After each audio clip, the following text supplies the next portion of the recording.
എന്താണ് ഈ രോഗത്തിന്റെ രക്ഷകനായി നമ്മുടെ ഉണ്ണീശോ പിറന്ന ദിവസം 2000 വർഷത്തിന് മുമ്പേ ബെത്ലഹേമില് ഒരു മഞ്ഞ് വീണ രാത്രിയിൽ ഒരു പുലിക്കൂട്ടെ മറിയത്തിനും യോസഫിനും മകനായി ഈശോ ജനിച്ചത്.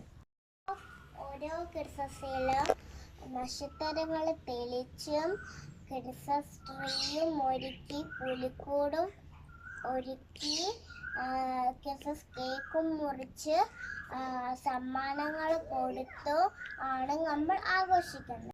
വെളുത്ത നീണ്ട താടിയും കണ്ണടയും മുഖത്ത് നല്ല പുഞ്ചിരിയും കൈ നിറയെ സമ്മാനങ്ങളും വരുന്ന സാന്താക്ലോസ് അപ്പൂപ്പൻ ക്രിസ്മസ് കാഴ്ചയാണ്. സ്നേഹത്തിന്റെയും അമ്മയുടെയും കാരുണ്യത്തിന്റെയും സന്ദേശമാണ് ക്രിസ്മസ് നൽകുന്നത്. ദേവപുത്രൻ കാണിച്ചു തന്ന വരികളിലൂടെയോ പരസ്പരം സ്നേഹിച്ചു സഹായിച്ചു നന്മകൾ ചെയ്തു നമുക്ക് മുന്നേറാം. നന്നായി പ്രാർത്ഥിച്ചു നമ്മുടെ ഹൃദയമാവുന്ന പുലിക്കൂട്ടിൽ ഉണ്ണീശ്വരനെ നമുക്ക് വരവേൽക്കാം.